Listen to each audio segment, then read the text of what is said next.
예, 몸이 부실해져가지고 죄송합니다. 좀 나아서 와봤습니다. 하여튼 이번에 제가 교훈을 얻기를, 젊었을 때 우리 몸을 아껴라는 거죠. 아끼라는 말은 몸을 도살이라는 말이 아니야. 쓸 곳에 써라. 쓸데없는 곳에 너무 많이 쓰면 몸이 이제 축이 나는 거죠. 그래서 저도 물론 모임도 많고 하지만 꼭 쓸 곳에만 내 인생을 써야 되겠다. 육체를 사용해야겠다. 이런 교훈을 지금 얻고 있습니다. 오늘 히브리서 11장입니다. 믿음은 바라는 것들의 실상이요 보이지 않는 것의 증거니 선진들이 이로써 증거를 얻었느니라. 믿음으로 모든 세계가 하나님의 말씀으로 지어진 줄을 우리가 아나니 보이는 것은 나타나는 것으로 말미암아 된 것이 아니니라. 믿음으로 아벨은 가인보다 더 나은 제사를 하나님께 드림으로 의로운 자라 하시는 증거를 얻었으니 하나님이 그 예물에 대하여 증언하심이라. 그가 죽었으나 그 믿음으로써 지금도 말하느니라. 믿음으로 에녹은 죽음을 보지 않고 옮겨졌으니 하나님이 그의 옮기심으로 다시 보이지 아니하였느니라. 그는 옮겨지기 전에 하나님을 기쁘시게 하는 자라 하는 증거를 받았느니라. 믿음으로 노아는 아직 보이지 않는 일에 경고하심을 받아 경외함으로 방주를 준비하여 그 집을 구원하였으니 이로 말미암아 세상을 정죄하고 믿음을 따르는 의의 상속자가 되었느니라. 믿음으로 아브라함은 부르심을 받았을 때에 순종하여 장래 유업으로 받을 땅에 나갈새 갈 바를 알지 못하고 나갔으며 믿음으로 그가 이방의 땅에 있는 것 같이 약속의 땅에 거류하여 동일한 약속을 유업으로 함께 받은 이삭 및 야곱과 더불어 장막에 거하였으니 이는 그가 하나님의 계획하시고 지으실 터가 있는 성을 바랐음이라. 13절입니다. 이 사람들은 다 믿음을 따라 죽었으며 약속을 받지 못하였으되 그것들을 멀리서 보고 환영하며 또 땅에서 외국인과 나그네임을 증언하였으니 그들이 이같이 말하는 것은 자기들이 본향 찾는 자임을 나타냄이라. 그들이 이제는 더 나은 본향을 사모하니 곧 하늘에 있는 것이라. 그러므로 하나님이 그들의 하나님이라 일컬음 받으심을 부끄러워하지 아니하시고 그들을 위하여 한 성을 예비하셨느니라. 아멘. 너무나 잘 아는 우리 히브리서 11장 믿음장이라고 얘기를 합니다. 믿음장. 이 말씀에 아주 힘입어서 믿음만 있으면 우리가 바라는 것들을 하나님이 다 이루어 주신다. 이제 그렇게 오해를 하고 있죠. 1절에 보면 믿음은 바라는 것의 실상이요 보이지 않는 것의 증거다. 이것이 얼마나 왜곡됐는지 우리가 이제 세상을 보면 지난번에도 말씀드렸지만 세상은 두 세계가 있다는 겁니다.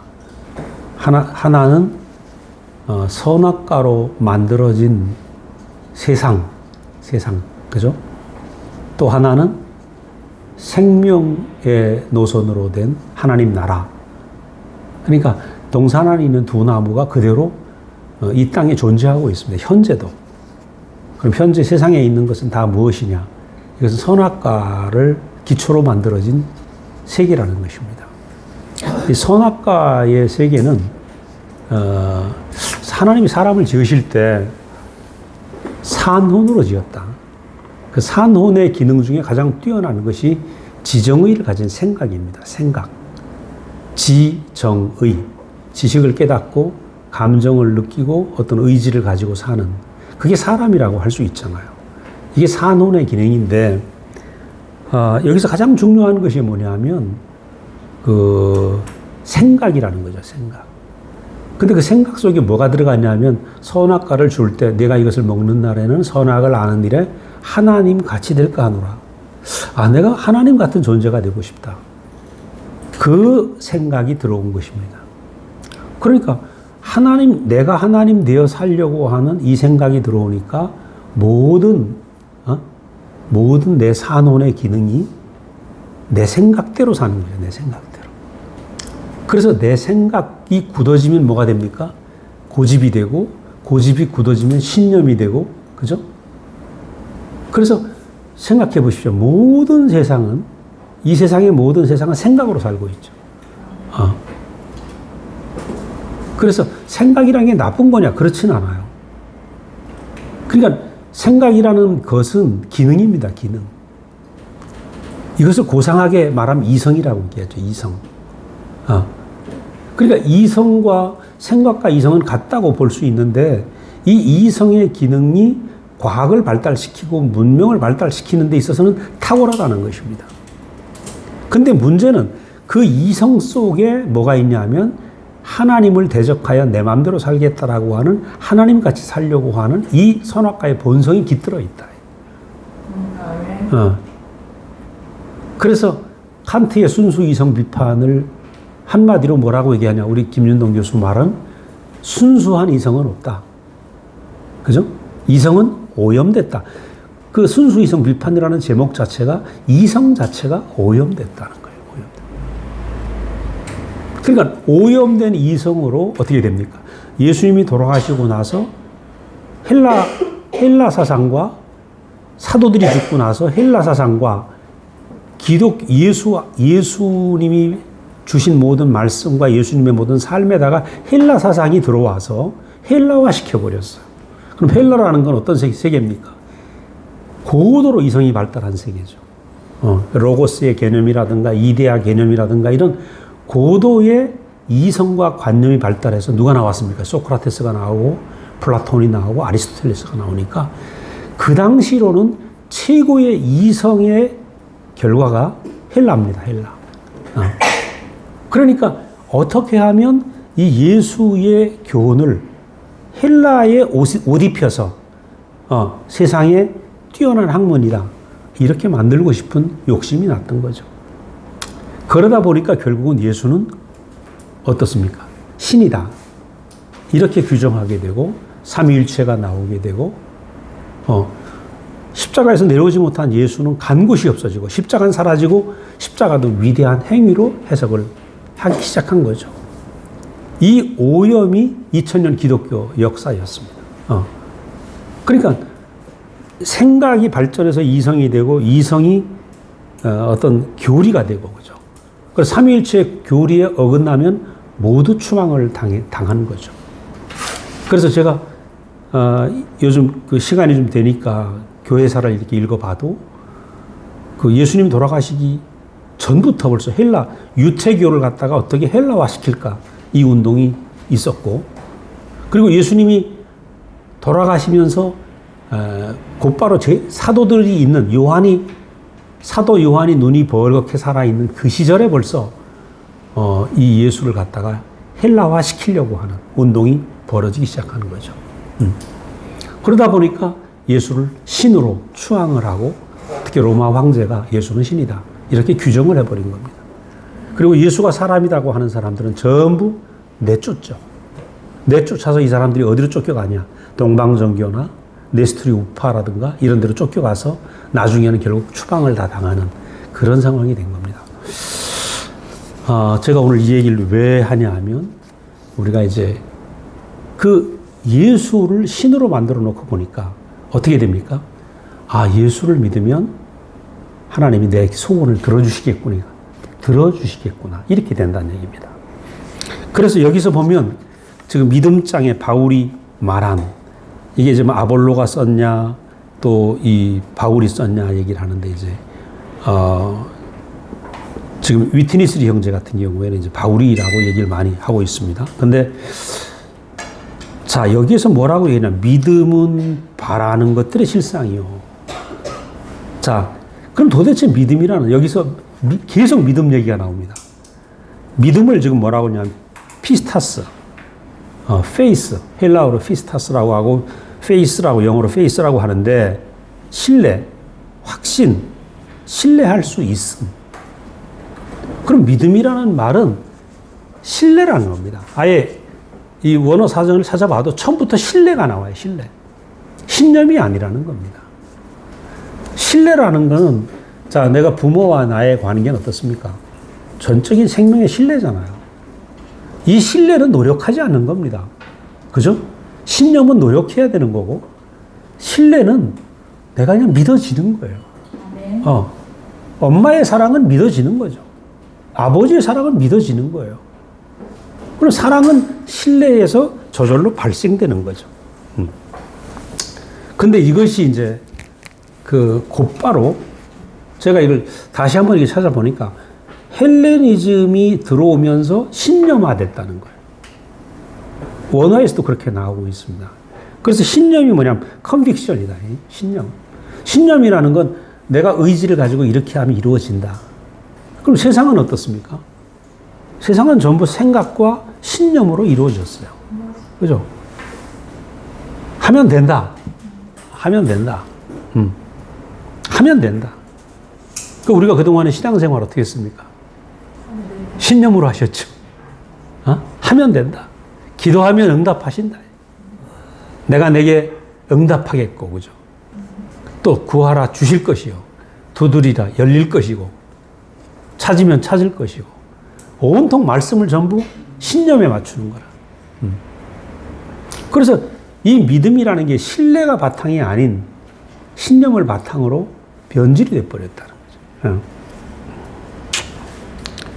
자, 왜냐하면 이것은 세상이라는 데는 세상 안에는 신뢰할 게 없다.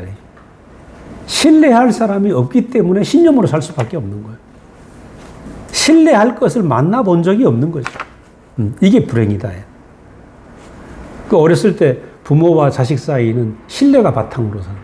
근데 어느 날 공부 문제, 취직 문제, 돈 문제, 딱 신뢰가 깨지기 시작해요. 이게 불행인 거죠, 사실은. 그런데 이제 세상은 신뢰할 것이 없기 때문에 어쩔 수 없이 나를 믿고, 내 생각을 믿고, 내 고집을 믿고, 내 신념을 믿고, 내 생각대로 사는 것. 이게 세상입니다. 그래서 오늘날 어쩜 한국이 지금 이렇게 발달한 거, 세계 10대 강국 안에 들어가 있는 것도 박정희 대통령 때부터 시작한 그 엄청난 의지, 그죠? 대단한 거죠. 우리 어렸을 때 정말 밥 굶고 다니는 사람 많았거든요. 지금은 밥 먹기 싫어 해갖고 파스타를 먹고 다른 걸 먹고 앉아 있잖아요. 그게 상상할 수 없단 말이죠. 그리고 세상은 신념과 의지와 고집과 신념과 기가 막힌 이성으로 만들어졌다. 근데 생각을 해 보십시오. 히틀러의 신념은 600만을 죽였어요. 푸틴의 신념은 우크라이나를 지금 비참하게 만들고 있잖아요.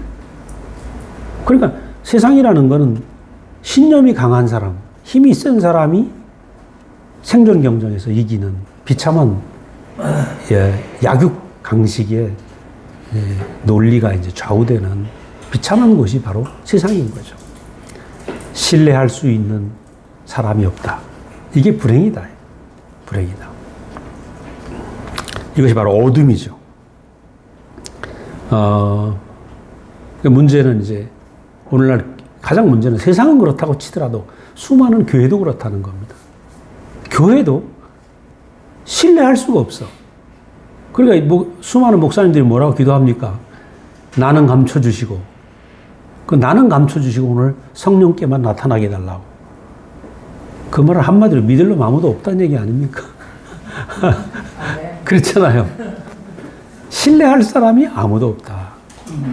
신뢰할 무엇이 없다. 그러니까 보이지 않는 하나님만 믿을 수 있지 사람을 믿을 수 없다라는 불신이 교회 안에 흐르고 있는 겁니다. 이거 참 비참한 거죠. 비참한 거예요. 그 이제 감사한 것은 오늘 여기에 이제 제가 소개하려고 하는 이 믿음의 세계는 신뢰의 세계라는 겁니다. 이 신뢰의 세계는 신념이 무너진 사람들. 신념이 무너지게 되면 하나님이 신뢰하는 세계로, 신뢰의 세계로 우리를 인도하신다는 거예요. 그래서 저도 지나온 날을 보면 내가 믿었던 신념을 하나님이 계속 무너뜨리시는 거예요. 내 믿음, 내 신념, 내가 알고 있는 것, 이걸 갖다가 다 무너뜨리시는 거죠. 그래서 지금 생각해 보니까 내가 알고 있는 것이 조금이라도 있으면 이게 싹이 나가지고 다시 또 벽이 되고, 그죠? 신념의 벽이 돼가지고 내 고집 안에서 내 생각 안에 갇혀 사는 사람이 되더라는 겁니다. 그래서 우리는 하나님이 우리에게 은혜를 베푸셔서 우리의 알고 있던 것들을 무너뜨리시고 우리의 신념을 무너뜨린 것이 너무 은혜입니다. 그죠? 지금까지 생각해보면 내가 알고 있는 나의 옳음, 내 이성으로 알고 있던 나의 절대적인 옳음, 절대적인 나의 신념, 의지, 하나님 이걸 부수신다는 거예요. 이게 부서져야 내가 하나님 안으로 들어가게 되고 그의 신뢰 안으로 우리가 들어가게 된다는 거죠. 카톨릭이 부패했습니다. 부패해서 성베드로 성당을 지으면서 면죄부를 팔고 그 면죄부를 팔 때 이 연보통에 땡그랑하고 돈소리가 울릴 때 여러분 아버지가 연옥에 있으면 천국으로 옮겨질 거다. 이제 그런 거짓말들을 안 했습니까? 그것을 보고 루터는 종교개혁을 시작을 하죠. 그 루터의 종교개혁은 결국은 인간을 믿을 수 없다. 인간을 믿을 수 없다. 왜냐하면 1800년 루터 이후에 루터가 1500년도에 종교개혁을 했는데 1800년도에 콘스탄티노플에서 한 공의회를 보면 교황 무호설이 그때도 나옵니다. 교황은 죄가 없다. 사제는 죄가 없다. 그 1800년도에도 변함없이 카톨릭은 그게 있어요. 그러니까 교황의 말씀은 하나님의 대리자의 말씀이기 때문에 지금도 절대 순종이죠. 근데 루터는 교황의 꼬라지를 보니까 아니거든요. 그래서 오직 믿음으로 솔라 피데 5가지 그 솔라라는 오직 믿음, 오직 성경, 오직 그리스도 이런 이제 5가지 교리를 들고 나왔는데 솔라 피데 오직 믿음으로 의롭게 된다. 로마서에 있는 말씀을 인용해서 그 말은 또 하나는 여기에 수반되는 게 오직 성경을 믿는 것 외에는 믿을 거 아무것도 없다. 이 얘기입니다. 종교개혁의 핵심이. 근데 문제는 오직 성경을 믿는다. 그럼 뭘 믿습니까? 성경을 믿는다고 하는 안에 성경을 누가 보느냐. 성경을 문선명이가 보면 통일교처럼 나옵니다. 그죠? 이만희가 보게 되면 신천지가 나오게 돼 있어요. 안상홍이가 보면 어머님 하나님이 나오게 돼 있는 거죠. 그러니까 문제는 성경을 어떤 사람이 보느냐인 거예요. 어떤 사람이. 선악과를 가진 사람이 성경을 보면 선악과로 해석하는 것입니다. 선악과의 본성을 가지고 있는 사람이 성경을 보면 성경을 행위로 해석하는 것입니다. 율법으로 해석하는 것입니다. 자, 그래서 이게 오직 믿음이라는 것도 결국은 성경을 무조건 따르고 믿어라 하니까 이 오직 믿음이 신념이 돼버린 거죠. 그래서 2000년 동안 계속 오직 믿음이라는 말은 신념과 같은 동의어로 쓰이게 된 겁니다. 아까도 말씀드린 것처럼 그러면 이제 신뢰로 사는 사람은 어떤 사람이냐? 바로 신념이 무너진 사람. 자기 생각이 무너진 사람. 그죠? 내 생각이 무너지니까 어떻습니까? 하나님께 내 인생을 맡길 수밖에 없잖아요. 하나님 알아서 하십시오. 네, 알아서 하십시오. 저도 그렇더라고요. 제가 40몇 년 전에 목사님 처음 만났을 때 그때 저는 신학을 준비하고 있었고 내가 가는 이 길이 너무 확실하다고 생각했어요. 근데 제 인생은 길은 목사가 되는 길밖에 없는데 내 속사람을 곤고한 거라. 오라 나는 공고한 자로다. 이 길밖에 없는데 하면 할수록 힘든 거라. 그때 시간만 나면 기도원에 가서 금식하고, 그죠? 산기도하고. 그러면서 내 믿음이 부족하다는 생각이 늘 드니까. 4년 내내 F학점을 그렇게 맞으면서 매일 캠퍼스에서 저 전도를 하고 살고, 막 그거 외에 내 인생에 다른 일이 없었거든요. 근데 내 심령은 곤고한 거라. 그래도 믿음이 부족한 거예요, 그래도. 지금 말하면 신념이죠.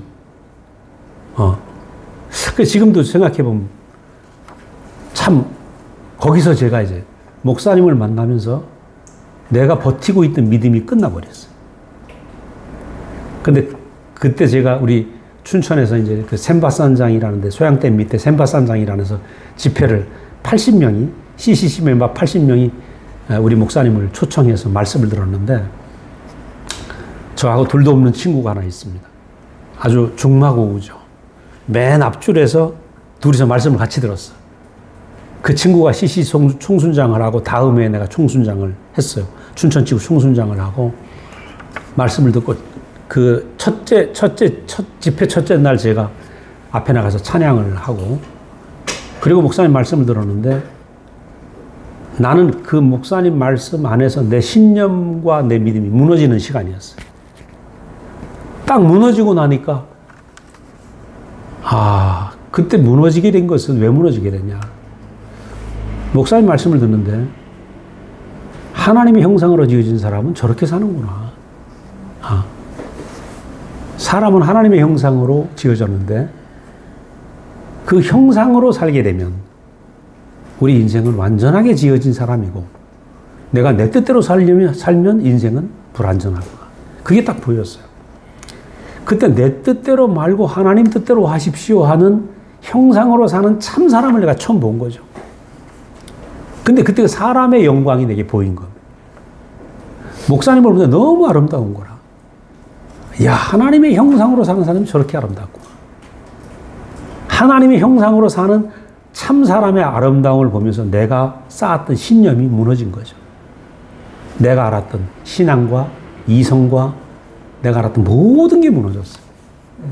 모든 게 무너지니까 어떡합니까? 알 수가 없는. 그때 제가 25인데 그때 제가 23세 감리교에서 집사 안수를 받았어요. 집사가 되고 뭐 교회에서는 일꾼이죠.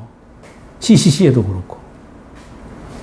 그 당시에 춘천 안에 그 청년들 안에 저는 제 얼굴 모르는 사람이 거의 없어요. 하도 전도하고 돌아다녀가지고. 근데 그날 이후로 내가 쌓았던 모든 것들을 던지게 되는 거야. 이거 아무것도 아니구나. 왜냐하면 내가 아무리 전도를 하고 열심히 노력을 해도 내 자신이 흔들리는 사람인데, 내 자신이 곤고한 사람인데 무슨 복음이에요. 내 자신이 복음이 안 되는데. 근데 참으로 하나님께 이끌려가는 한 사람을 봤는데 사람의 아름다움이 보인 거예요. 그때 저는 저분을 따라가야 되겠다. 그동안은 내가 알아서 가는 길이었고 그때부터는 저분을 따라가야 되겠다. 따라가는 삶이 된 거죠. 따라가는 삶. 그럼 이제 내가 아는 대로 가는 게 아니라 따라가는 삶이 됐어요. 그래서 결국은 이제 서울서 직장 생활하다 대구까지 내려오게 됐는데 내려와서는 내가 나를 믿을 수가 없어요. 내가 알고 있던 내가 알고 있던 나를 인정할 수가 없어요. 그리고 내려놓을 수밖에 없죠. 그리고 그때부터 계속 물었습니다. 목사님하고 살면서 계속 묻는 겁니다. 이렇게 할까요? 저렇게 할까요? 이렇게 할까요? 저렇게 할까요? 근데 지금 생각해보니까 너무 복이었어요, 그게. 왜냐하면 내 이성과 내가 아는 내 오름을 내려놓고 묻고 사는 삶. 그래서 제가 베드로가 예수하고 그렇게 안 살았겠나 싶어요. 묻고 사는 삶. 그럼 내 이성으로 사는 게 아니잖아요. 이끌려가는 삶이잖아요. 그래서 이게 교회 생활이 되게 중요하다는 것입니다. 교회 생활은 내가 아는 대로 사는 게 아니라 형제들에게 묻고 사는 것입니다. 여러분 묻고 살면 실패 별로 안 해요. 교회 안에 오만 게 다 있습니다. 하나님의 지혜도 있고 세상의 지혜도 있고 경륜 안에서 지혜도 있고 다 있어요. 우리 교회 형제들도 끝까지 물어본 사람은 실패를 안 해. 근데 잘 나가다가 마지막에 자기 마음대로 하면 다 털리더라고. 돈도 털리고 다 털려. 그래서 이게 우리가 모든 부분에서, 저는 그래서 우리 아이들을 키우면서도 뭐 진학 문제라든까지 다 목사님한테 여쭤봤죠. 다 여쭤봤어. 지금 생각해보면 제가 참 복이었죠. 물론 결혼도 맡겼지만, 모든 걸 여쭤보면서 살으니까 제 인생은 참 행복하게, 그렇게 순풍에 돛단 것처럼 지금까지 살아왔던 것 같아요. 근데 그것이 뭐냐면 내가 살았던 신념과 이성이 무너지고 내가 신뢰할 수 있는 인격을 만났다는 그 복을 내가 얻게 된 거죠. 그래서 여러분도 오늘 제가 여러분에게 말씀드리고 싶은 것이, 혹시 내가 알고 있는 생각, 이성, 신념, 이거 너무 붙잡고 있지 말아라. 그거 절대적으로 생각하지 말아라. 그 세계에는 있잖아요. 우물안의 개구리라, 우물안의 개구리. 내 생각이 아무리 정교하고 빈틈없다고 할지라도 우물안의 개구리다. 하늘이 어때? 동전처럼 동그래. 우물안의 개구리는 동전처럼 밖에 본 적이 없으니까. 거기서 태어났으니까.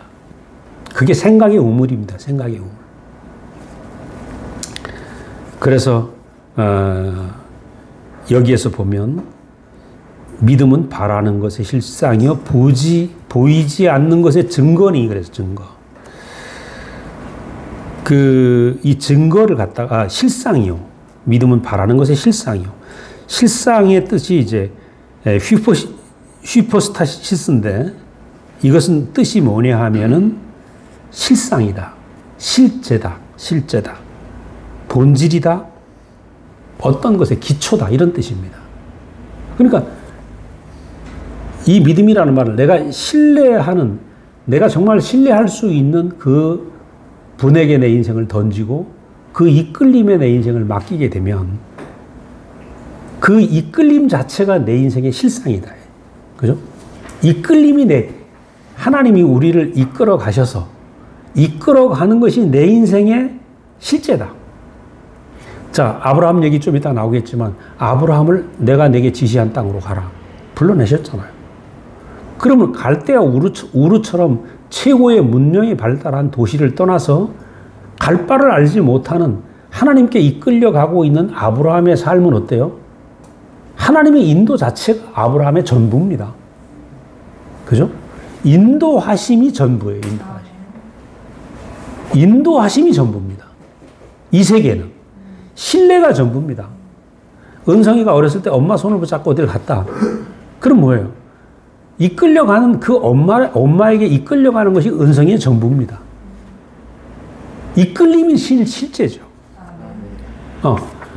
학교를 1학년에 들어갔어요. 그럼 대한민국에서 만든 교육과정에 따라서 이끌려갈 거 아닙니까?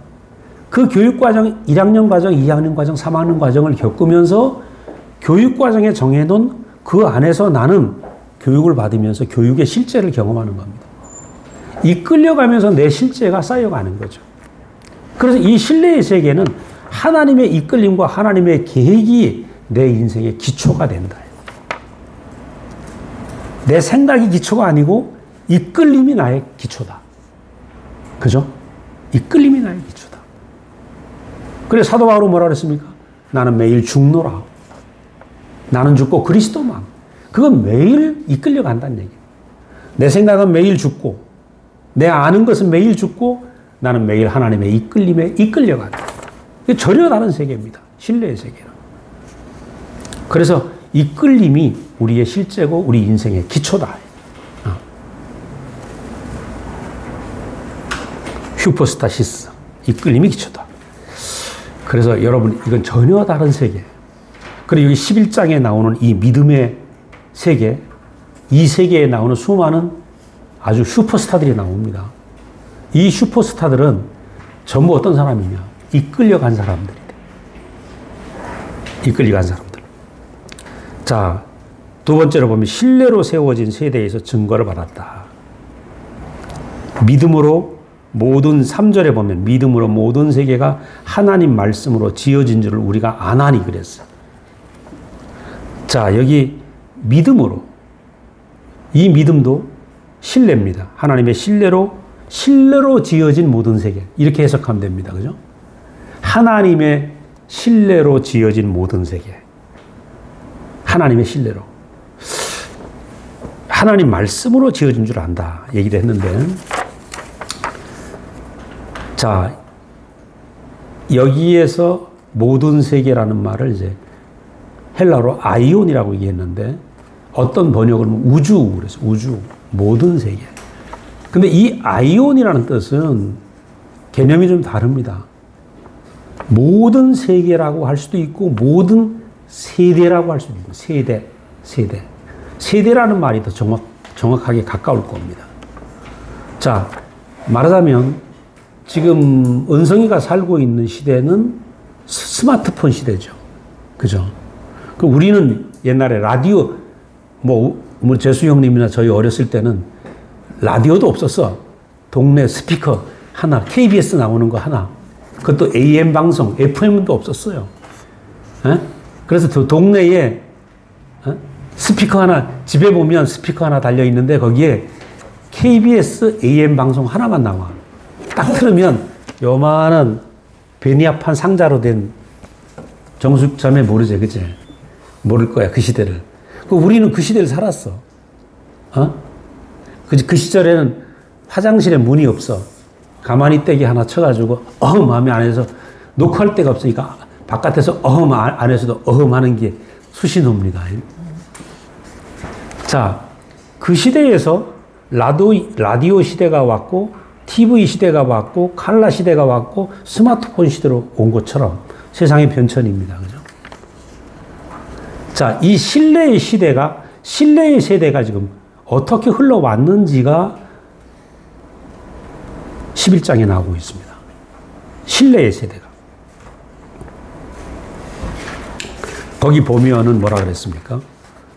4절에 보면 믿음으로 아벨은 가인보다 더 나은 제사를 하나님께 드림으로 의로운 자라 하시는 증거를 얻었으니 하나님이 그 예물에 대하여 증언하심이라. 그가 죽었으나 그 믿음으로 지금도 말하느니라. 자, 신뢰의 세대에서 첫 번째 주자입니다. 첫 번째 주자. 지금 달리기가 시작되었습니다. 이건 세상과 다른 새로운 세대, 신뢰의 세대 안에서의 첫 번째 주자는 아벨이었습니다. 아벨은 제사를 지내는데 가인의 제물과 달랐다 이거예요. 아벨이 드린 것은 자기 의로 드린 신념의 제물이 아니고 자기 의가 없는 신뢰를 바탕으로 한 제물이었다. 그러니까 양과 곡식의 문제가 아니라는 거죠. 아벨 자체가 하나님, 나는 내 의가 없습니다. 나는 당신 앞에 아무것도 아닙니다. 라고 하는 신뢰의 제사를 드렸다는 거죠. 그러나 가인은 어떻습니까? 내가 이렇게 드리면 당신 받으셔야죠. 라고 하는 신념의 제물을 드렸다는 거예요. 제물이 달라. 사람이 달랐다는 거예요, 사람. 그래서 보면 뭐라고 나옵니까? 하나님이 가인의 제물을 용납하지 않으시고 아벨의 제물을 받으셨다. 아벨과 그 제물, 그렇게 얘기합니다. 아벨과 그 제물, 그 말은 아벨을 받으셨다는 거예요, 아벨. 아벨은 자기 의가 없는 사람이에요. 자기 의가 없으면 어떻습니까? 자기 의가 없을 때 하나님의 의가 나타나잖아요. 네. 그래서 이 사람은, 아벨은 의로운 자라는 증거를 받았어요. 자, 여기 참 재미있습니다. 이 11장에 나온 이 성경이 기가 막힌, 뭐라고 얘기를 하냐면, 아벨은 증거를 받았다. 믿음으로 아벨은, 그죠? 믿음의 아벨. 즉, 하나님의 신뢰를 바탕으로 이끌려온 아벨은 자기 의가 없는 제물을 드림으로 말미암아 하나님의 의가 나타나는 의로운 자가 된 것입니다. 그러니까 신뢰를 바탕으로 하면 항상 증거를 주셨어요. 증거를. 놀라운, 너는 의로운 자다. 근데 우리가 아벨을 보면 히브리서에 또 나오잖아요. 아벨의 신원하는 피. 뭐라 그럽니까? 그 얘기는. 하나님, 내가 왜 이렇게 형님에게 맞아 죽어야 됩니까? 제사 지낸 것밖에 없는데 왜 맞아 죽어? 억울하다는 얘기입니다. 그 아벨의 피보다 더 나은 피가 예수의 피다. 그렇게 바울은 얘기를 하고 있죠.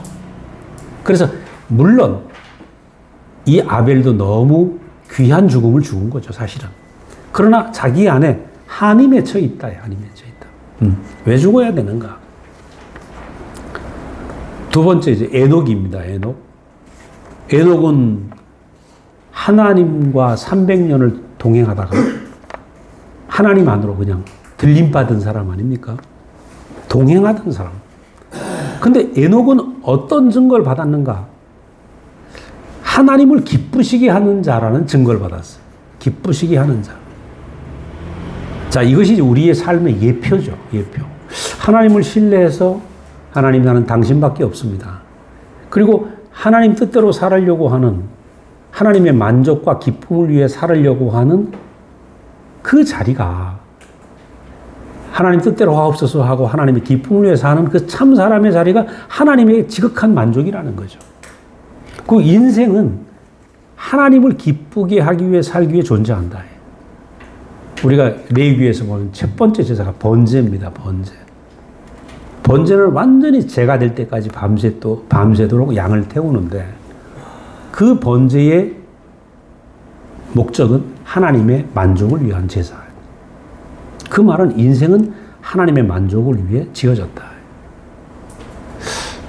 그래서 사실은 그래요. 그동안 우리가 살면서 내 만족을 위해 살아보려고 하니까 인생이 괴로워요. 괴로워. 예를 들어 결혼을 했다. 서로 나를 만족시켜줘 그러면 이 사람은 분명히 갈라집니다. 그렇죠? 둘이 만났는데 서로 너는 나를 기쁘게 해줘야 돼 맨날 그러고 있으면 우리 자매가 똑똑해가지고 야, 너 생일날 되면 몇 월 며칠 무슨 날인지 알지? 딱 얘기해요. 난 모르거든 잘.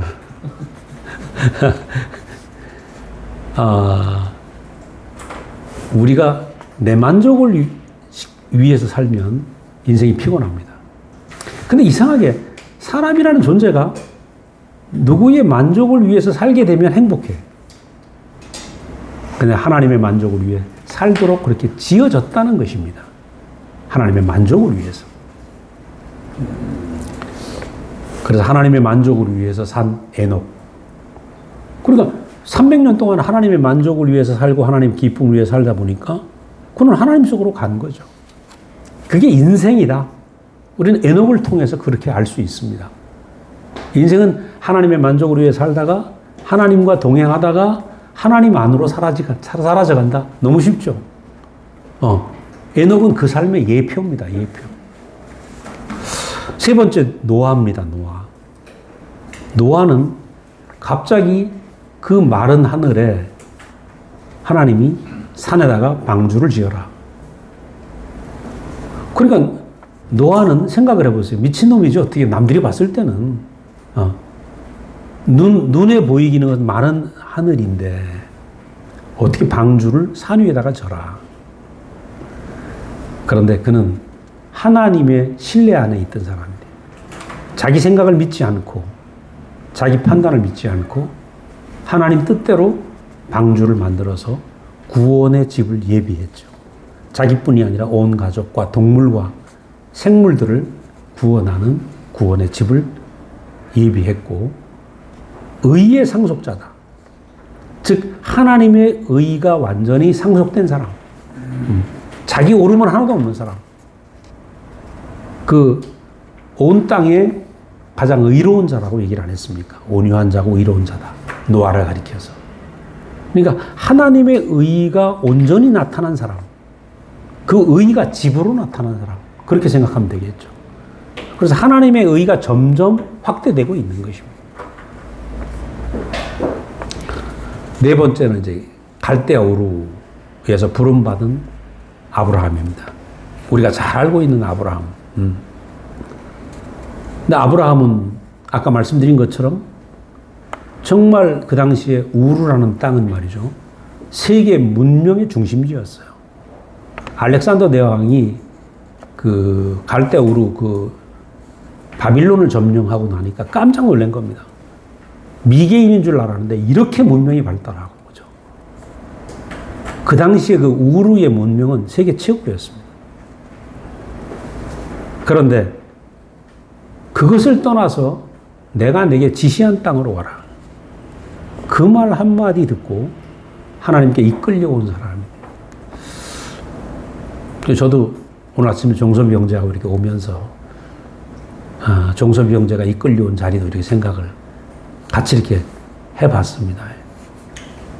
갈 바를 알지 못하고, 그죠? 저도 마찬가지. 갈 바를 알지 못하고 있을 때 하나님이 이끄신 거죠. 이 음성 안으로 이끄셨어요. 내가 내게 지시한 땅으로 가라. 그 아브라함도 우르에서 그 엄청난 문명의 도시 우르에서 갈 바를 알지 못하고 있었을 거예요. 그 있어도 되는 사람, 없어도 되는 사람. 하나님이 부르셨기 때문에 그 부르심에 기꺼이 온 가족을 끌고 그 땅을 떠나온 것입니다.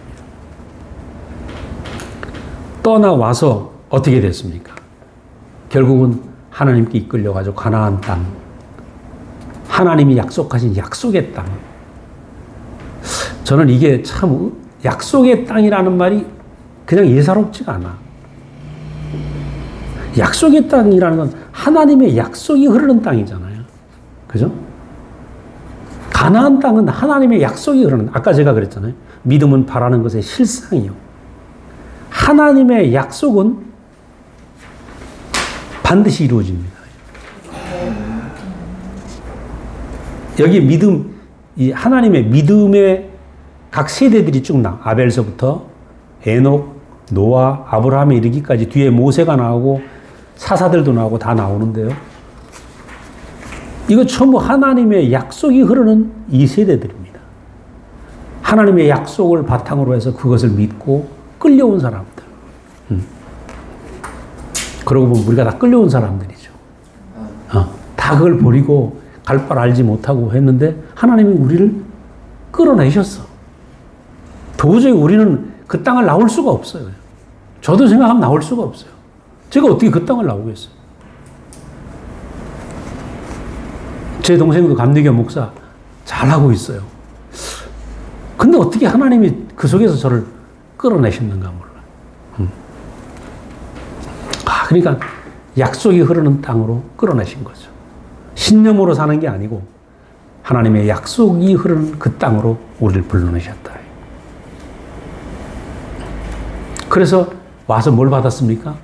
약속이 흐르는 그 땅과 하나님의 약속대로 새 씨인 이삭을 받았습니다. 이삭. 그것이 증거죠, 증거. 아브라함이 받은 증거. 그리고 거기에 장막을 짓고 약속이 흐르는 그 땅에서 하나님 자신이 흐르는 그 땅에서, 그죠? 이삭과 야곱이 함께 사는 터와 더 큰 성을 소망하게 되었습니다. 그래서 상당히 아브라함은 거기에서 자리를 잡게 되었죠. 그래서 우리는 여기서 뭘 볼 수 있는가? 하나님의 약속의 땅이 점점 넓어져서 약속으로 되어진 하나님 나라, 하나님의 성이 이루어지는 것이 하나님의 계획이라는 걸 우리가 볼 수가 있습니다. 이 뒤에도 쭉 나오는데 제가 이걸 다 말할 수가 없어요. 왜냐하면 다 말하면 11장이 너무 잡혀있기 때문에 그냥 빨리 끝내려고 생각을 합니다. 그래서 이 같은 얘기가 지금 반복이 되고 있고 뒤에 모세 얘기도 나오지만 여기서 우리가 이제 가장 중요한 것이 뭐냐. 신뢰 안에서 이들이 말하자면 아까 아벨서부터 그 믿음 안에서 하나님의 약속이 흐르는 그 신뢰 안에서의 놀라운 경주자들인데 이들은 신뢰 안에서 이끌림을 받고 살다가 죽고 그 놀라운 시대의 선구자들이었어요. 선구자들. 그런데 마지막 11장 마지막 39절에 보면 뭐라고 나오냐 하면 이 사람들은 다 믿음으로 말미암아 증거를 받았으나 약속한 것을 받지 못했다. 이렇게 얘기를 해요. 자, 이 놀라운 아벨, 그죠? 에녹, 노아, 아브라함, 이삭, 야곱, 모세 모든 사람들이 믿음으로 증거를 받았지만 약속된 것을 받지 못했다. 세상에. 이렇게 얘기하고 있습니다. 약속된 것을 받지 못했다. 그러면 이들이 받은 것은 증거였지만은 완전한 약속에 이르지 못해서 13절에 보니까 나그네로 죽었다. 외국인처럼 나그네로 죽었다. 얼마나 이게 놀라운 얘기입니까? 그럼 지금 이것을 쓴 히브리서 쓴 저자는 뭡니까? 지금 히브리인들에게 말하고 있거든요. 너희들이 존경하는 아벨서부터 수많은 믿음의 선진들은 아직 완전한 약속에 이르지 못했다. 이 얘기를 하고 있는 겁니다. 그죠? 그럼 오늘 완전한 약속의 땅이 우리는 있다 이 말 아닙니까? 그죠? 우리는 있다. 생각해 보세요. 아브라함이 어떤 사람입니까? 모세가 어떤 사람입니까? 얼마나 놀라운 기적과 증거를 받은 사람입니까? 여기 보니까 꼭 믿음의 아벨은 의로운 자라는 증거를 받았고, 그죠? 에녹은 기쁘시게 하는 자라는 증거를 받았고, 노아는 의의 상속자라는 증거를 받았고, 아브라함은 땅과 씨라는 증거를 받았잖아요. 이 증거를 받았음에도 불구하고 아직 완전한 약속에 이르지 못했다. 그래서 제가 오늘 그럼 완전한 약속의 땅, 더 나은 본향은 어디냐? 더 나은 본향. 16절에 보니까 더 나은 본향은 하늘에 있는 것이다. 그리고 우리가 말하는 스카이를 말하는 것이겠어요. 그게 아니라는 거죠. 우리의 생각을 넘어서, 우리의 아는 것을 넘어서 준비된 본향이 있다. 네. 하나님 새로운 신뢰의 세계를 준비하신 겁니다. 네. 저는 신뢰는 어디서부터 오는가? 결국 여기에 하나님이 이끄시는 이 신뢰는 사람을 통해서 신뢰할 수 있게 되는 것입니다. 사람을 통해서. 사람을 통해서. 저는 내가 아는 대로 사람을 통해서 오지 않으면 내가 아는 대로 내가 나의 믿음을 가지고 살게 된다는 거죠. 그래서 제가 목사님 만나서 내 모든 걸 내려놓고 따라온 것처럼, 베드로가 자기의 모든 걸 내려놓고 예수를 따랐던 것처럼, 결국 우리가 신뢰할 수 있는 것은 사람을 통해서 나타난 하나님의 약속, 이것을 보는 게 가장 중요하다. 우리는 수많은 이 안에 믿음의 달리기를 하는 이 선진들을 보면 수많은 증거를 받았어요. 여러 가지 증거를 받았지만 이 증거를 가지고 완전한 약속이 이루어지지 않았다는 것입니다. 그럼 완전한 약속은 뭐냐? 우리가 요한복음에 보면 뭐라 그럽니까? 말씀이 육신이 되어 우리에게 왔다. 말씀이, 하나님의 약속이 육신으로 왔다. 그게 요한복음의 선포잖아요. 그죠? 하나님의 약속이 육신으로 이루어지는 것, 이것이 완전한 약속이죠, 약속. 하나님의 말씀이 육신이 되는 것. 하나님의 말씀이 인격이 되고 사람이 되는 것. 이것의 완전한 열매가 예수로 오신 것입니다. 만약에 우리가 병을 고쳤다, 기도 응답을 받았다. 근데 내가 하나님의 말씀에 그 사람이 되지 않는다면 아무 소용이 없는 겁니다. 증거들은 있다가 없어질 수 있는 것입니다. 증거들은 그때그때 필요해서 생기는 것이죠. 그러나 하나님의 약속과 하나님의 말씀이 내 인격이 되는 문제는 그거와 다른 문제라는 거죠. 그래서 하나님의 관점은 하나님이 필요해서 여러 가지 증거를 주셨지만, 수많은 기적도 모세를 통해서 나타났지만, 기적과 이런 증거들은 지나가는 것이고, 하나님의 최종 목적은 뭐냐? 사람을 통해서 하나님이 원하는 약속의 그 사람이 나타나는 것이죠. 약속의 그 사람. 바로 증인이죠, 증인. 그래서 우리는 이 증인을 어디서 보일 수 있냐면 예수 안에서 십자가에 내려오지 못하는 그 참사람 안에서 완전한 하나님의 약속이 이루어진 그 사람을 우리는 볼 수 있는 거죠. 하나님은 뭘 찾고 있는가? 우리는 그동안에 하나님이 찾고 있는 사람이 누군지 몰랐어요. 지금 아벨서부터 하나님은 지금 사람을 찾고 있는 겁니다. 그죠? 수많은 믿음의 선진들이 있지만 하나님이 하시고 있는 건 사람을 찾고 있다. 사람을 찾고 있어. 뭐 그런 어디 연극을 본 것 같은데 거기 누구 없어. 그런 제목 있잖아요. 노래도 있죠. 거기 누구 없어. 하나님은 사람을 찾고 있다. 사람은. 근데 사람은 뭘 찾고 있어요? 내가 알고 있는 내 생각에, 내 신념에 하나님을 찾고 있죠. 자기 필요 때문에. 그러니까 예수를 갖다가 신념으로 높여버렸다는 거예요. 내가 찾는 예수와 하나님이 찾는 예수가 다른 것입니다.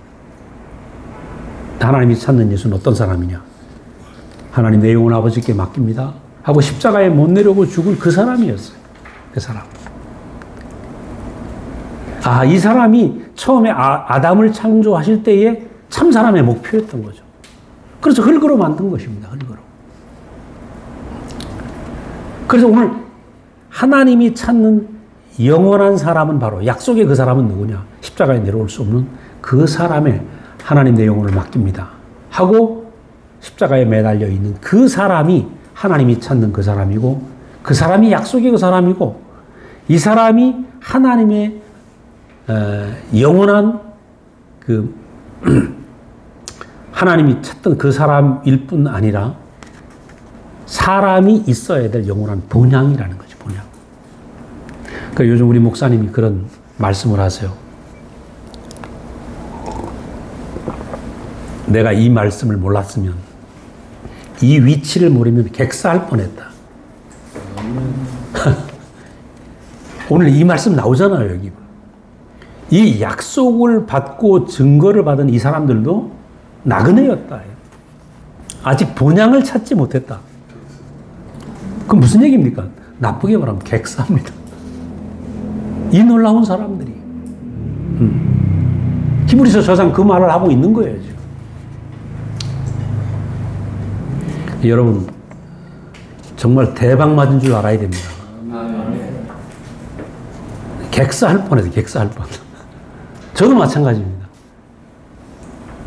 그 하나님이 준비하신 영원한 땅, 십자가에 내려오지 못한 그 사람의 자리, 이 영원한 고향, 이 본향을 모르면 나는 뭔가 찾아 헤매고 있을 거 아닙니까? 지금도. 그죠? 또 증거를 얻기 위해서 찾아 헤맬 거 아닙니까? 그리고 내 믿음과 내 신념을 더 굳게 가져야 된다고 얼마나 애를 쓰고 그럴 거겠어요. 근데 그 모든 것이 본향을 못 찾은 객사하는 길밖에 안 된다는 거죠. 그래서 저는 생각할 때, 오늘 우리가 십자가에 못 내려오는 이 예수의 운명이 얼마나 대박인지. 근데 이제 요즘 들어서 우리 목사님 그런 어제도 그런 말씀하시는데, 왜 형제들이 헷갈릴까? 형제들이 헷갈리는 거는 십자가에 못 내려오는 예수라는 말 자체가 싫은 겁니다. 그게 싫은 거라, 싫어. 나도 처음에 찜찜했어. 왜 저런 말 꼭 해야 돼?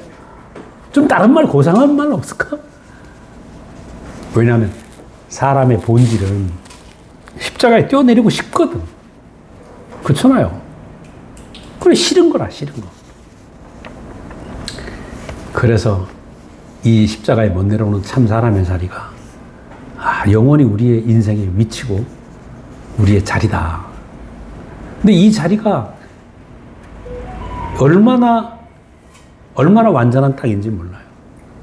이것이 내 땅으로 딱 알아지면 내 인생이 요동하지 않아요. 인생이 요동하는 것도 자꾸 내가 뭔가 보여주려고 하니까 요동하죠. 나 매달려 있는 인생이야. 하나님 뜻대로 하옵소서 하면 인생이 요동할 필요가 없어요. 요동할 필요가 없는 인생. 그죠? 그리고 이 땅이 완전한 안식의 땅이죠. 뿐만 아니라 누구도 뺏어갈 수가 없어. 하나님이 내게 주신 완전한 땅이니까 사람들이 잘 가져가려고 하질 않는 거죠. 그래서 저는 생각할 때 오늘 우리가 이 예수 안에서 보여진 이것이 사람에게 있는 완전한 복음이고 이 자리가 하나님의 아들이 되고 상속자가 되는 완전한 위치거든요. 그래서 저는 생각할 때 이거야말로 얼마나 완전한 뉴스인가, 얼마나 완전한 복음인가, 이것이 알아지니까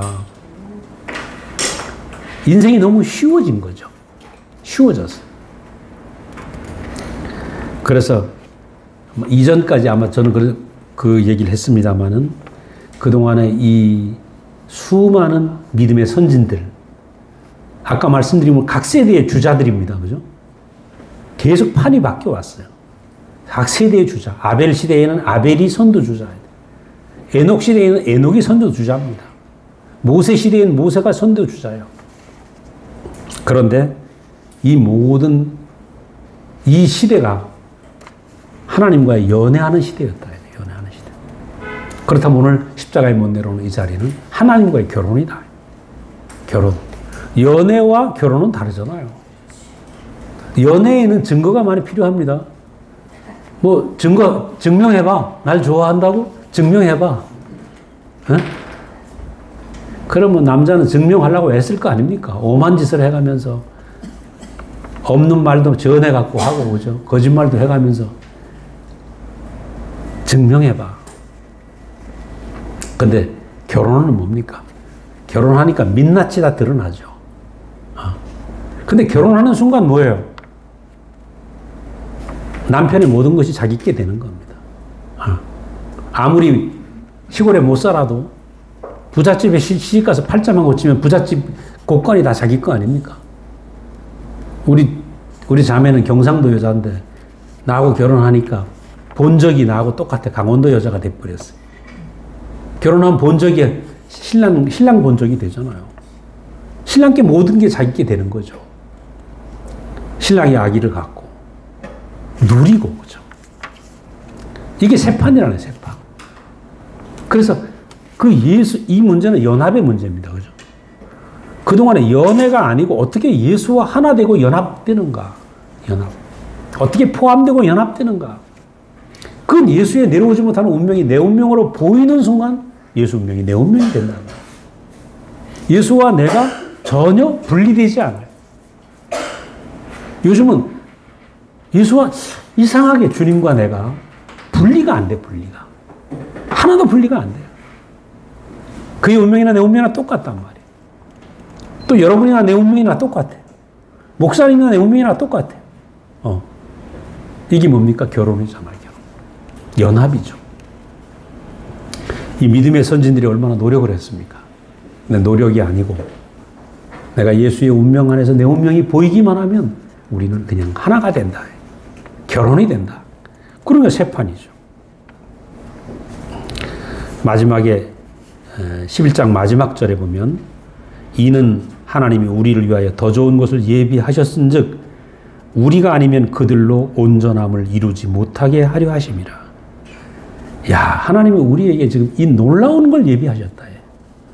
예수님의 십자가를 통해서 참 인생의 본향, 십자가에 못 내려오는 그 위치, 그죠? 이 사람의 자리를 우리에게 예비하셔서 오늘 열어주신 겁니다. 열어주셨어요. 이 자리에 내가 있어서 이걸 내가 누려야 우리가 온전한 삶이 되고, 이 온전함인 삶이 돼야 앞에서 달리기 했던 모든 사람들의 삶이 억울하지 않다는 거예요. 그렇잖아요? 우리가 오늘 이 예수와 하나 되는 이 누림이 우리 안에 온전히 누려지지 못하면 이들의 모든 삶이 아직도 뭡니까? 우리 안에서 해결이 안 되니까. 아직도 경주가 안 끝난 거 아닙니까? 언제 도착하노? 이래 될 거 아니에요.